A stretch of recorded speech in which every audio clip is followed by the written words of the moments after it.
सावंतवाडी विधानसभा मतदारसंघात दीपक केसरकर यांच्या विजयासाठी भाजपनं कंबर कसून काम केलं होतं आणि भारतीय जनता पार्टीच्या कार्यकर्त्यांनी केलेल्या कामाच्या जोरावरच दीपक केसरकरांचा विजय निश्चित झाला होता। याची जर संजू परब यांना जाण नसेल तर आम्हीही भाजप सावंतवाडी विधानसभा मतदारसंघात कमी नाही आहोत।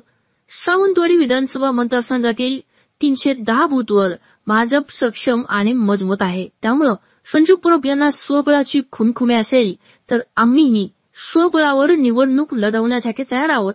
येत्या 8 दिवसांमध्ये संजू परब यांनी भाजपमधून जे कोण शिवसेनेमध्ये यायला इच्छुक आहे त्यांचे प्रवेश घ्यावेच, अशाच पद्धतीचं खुलं आव्हान संजू परब यांना भाजपचे सिंधुदुर्ग जिल्हा सरचिटणीस महेश साराई यांनी दिलंय।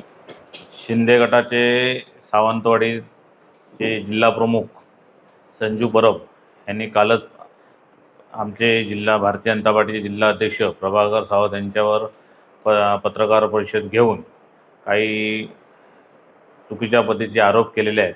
त्या आरोपांना उत्तर देण्यासाठी आम्ही आज सर्व प्रमुख पदाधिकारी इकडे आज जमलो आणि आज संजू परब हे आज पत्रकार परिषद घेऊन आज इकडच्या चुकीच्या पद्धतीने जे वक्तव्य करत आहे, महायुतीमध्ये इकडे मिठाचा खडा टाकत आहेत, जेणेकरून महायुतीचं वातावरण या संपूर्ण सिंधुदुर्गात किंवा कोकणात किंवा आपण संपूर्ण ह्याचा परिणाम येणाऱ्या सर्व स्थानिक स्वराज्य संस्थेच्या निवडणुकीला होणार आहे। त्यांनी आवाहन केलेलं आहे की आपले बरेचसे कार्यकर्ते भारतीय जनता पार्टीमधून आपल्या शिंदे सेना येण्यात इच्छुक आहेत, पण आम्ही घेत नाही। वरिष्ठांचं मान राखतो, राणेसाहेबांना ते गुरु मानतात, नेतृत्व मानतात, पण राणेसाहेब हे भारतीय जनता पार्टीचे खासदार आहेत आणि त्यांच्या नेतृत्वाखाली भारतीय जनता पार्टी सिंधुदुर्गात, कोकणात किंवा संपूर्ण आपण काम करत आहोत कार्यकर्ते। त्याचबरोबर ह्या सिंधुदुर्ग जिल्ह्यामध्ये खास करून आपले प्रदेश अध्यक्ष चव्हाण साहेब यांच्या नेतृत्वाखाली पण आपण चांगल्या पद्धतीने काम करत आहोत। पालकमंत्री नितेश साहेबांच्या माध्यमातून पण आपण चांगल्या पद्धतीने काम करत आहोत। सगळीकडे जर चांगलं वातावरण असेल आणि जर संजू परब तर चुकीच्या पद्धतीने जर असं वक्तव्य करून जर वातावरण महायुतीमध्ये जर दूषित करत असेल तर आमचं सांगणं आहे तुमच्या माध्यमातून की तुम्ही त्यांना 8 दिवसामध्ये भारतीय जनता पार्टीचे जे कोण कार्यकर्ते त्यांच्या संपर्कात असतील किंवा त्यांच्या शिंदे सेना येण्यास इच्छुक असतील तर त्यांनी 8 दिवसामध्ये त्यांच्या सर्वांचा प्रवेश घ्यावा, असे आम्ही थेट आवाहन तुमच्या मार्फत आम्ही त्यांना करत आहोत। पहिला म्हणजे भारतीय जनता पार्टीचं संघटन हे फार मजबूत आहे।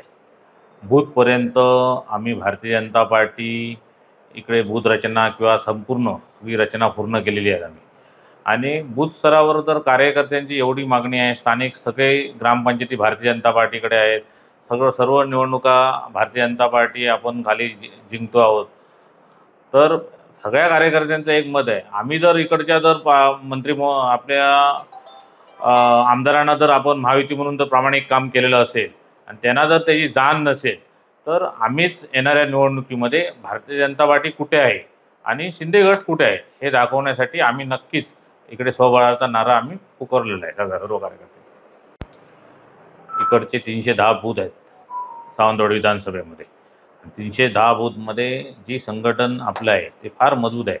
येणाऱ्या निवडणुकीमध्ये आता जी झालेली आपली विधानसभा निवडणूक आहे, ह्या एकतर्फी जो विजय मिळालेला आहे दीपक भाईंना, हा भारतीय जनता पार्टीच्या सर्व कार्यकर्त्यांची मेहनत आहे। त्यांची पण कामाचे कौशल्य असेल, आम्ही नाही म्हणत नाही। भारतीय जनता पार्टीच्या कार्यकर्ते प्रामाणिकपणे राहिले। नेते रवींद्र चव्हाण साहेबांच्या माध्यमातून इकडे ठामपणे कार्यकर्त्यांना कामाला लावलं खालीपर्यंत, आणि तो जर विजय आम्ही एवढा मिळवलेला विजय जर आपण त्यांना जर त्या जिल्हा प्रमुखांना जर समजत नसेल तर नक्कीच येणाऱ्या काळामध्ये आम्ही ज्या सर्व 2 महिन्यामध्ये ज्या इलेक्शन होणार आहे स्थानिक स्वराज्य संस्था, ते आम्ही स्वबळावर लढणार आहोत। आम्ही आमच्या नेतृत्वांना, आपले पालकमंत्री असो, इकडचे आपले जिल्हा प्रमुख, आपले जिल्हा अध्यक्ष आमचे प्रभाकरजी सावंत आहोत, यांच्यामार्फत वरिष्ठांपर्यंत पाठवणार आहोत। तुम्हाला माहिती असेल की आता जे मीडियाद्वारे किंवा तुम्ही ऐकत असाल की ज्या ठिकाणची जी परिस्थिती असेल त्या ठिकाणी जो निर्णय घ्यायचा असेल. इकडची परिस्थिती जर आम्ही जर प्रामाणिकपणे जर इकडचा जर आमदार निवडून दिला, आम्ही इकडच्या आमदारांना जर आम्ही मतदान केलेलं आहे भारतीय जनता पार्टीच्या कार्यकर्त्यांनी, जर त्यांना जर जाण नसेल ह्याची, तर येणाऱ्या सर्व निवडणुका आम्ही स्वबळावर लढू आणि येणाऱ्या सर्व पंचायत समिती, जिल्हा परिषद आणि इकडच्या ज्या नगर परिषद आपल्या आहेत दोन्ही सावंतवाडी आणि वेंगुर्ला, ही पण आपण स्वबळावर लढून आपण एकतर्फी आपण विजय मिळवण्याचा प्रयत्न करू आणि नक्कीच आपल्या कार्यकर्त्यांच्या ज्या संघटना आहे त्या संघटनेच्या जीवावर आम्ही मोठ्या प्रमाणात आपण आपले उमेदवार निवडून आणणार आहोत. तुमच्यामार्फत मी धमाका करतोय की 8 दिवसामध्ये त्यांनी सगळे जे कोण असतील आपले जे प्रवेश करणारे कार्यकर्ते असतील त्यांनी घेऊन टाकायचे आपल्या पक्षामध्ये, म्हणजे आम्हाला पण आम्ही शून्य होऊ आणि आपले जे नेतृत्व आहेत, आपले राणेसाहेब असतील, आपले पालकमंत्री असतील, चव्हाण साहेब असतील, यांच्या किंवा आपले प्रभाकरजी सावंत असतील, यांच्यामार्फत आम्ही शून्यातून सुरू करू आपण बांधण्याचं. म्हणजे आपल्याला जे स्वबळाचा जो नारा आम्ही पुकारलेला आहे त्यासाठी आम्हाला कोण असेल तर मध्ये त्यांच्यावर फुटीर जर रात्रीचे कोण बसत असतील त्यांच्याबरोबर जाऊन बैठकीला, ते बंद जातील किंवा ते जातील तरी तिकडे, जेणेकरून आपण पुढच्या ज्या निवडणुका आपण चांगल्या पद्धतीने जिंकू तरी. हे बघा, दीपकबाईंना मंत्री मिळो किंवा अन्य कुणाला आपल्याला मंत्री मिळो असं आणि मंत्रिपद मिळावं आणि त्यासाठी जर कोणी असं जर षडयंत्र करत असेल, हे फार चुकीचं आहे. म्हणूनच तुम्हाला सांगतो ना, संजू परब हे राजकारणामध्ये किती परिपक्व आहेत हे तुम्ही त्यांच्या ह्या विधानावरूनच ओळखून जावा, लक्षात घ्या. असं कोण आपल्याला आपल्या जिल्ह्यात किंवा आपल्या म्हणजे ह्या भागात जर मंत्रिपद मिळेल आणि कोण नाराज होईल का? जेवढा आपल्या जिल्ह्याचा जो विकास करायचा असेल तर जास्त मंत्रिपद मिळाले तर जास्त आपण विकास करू.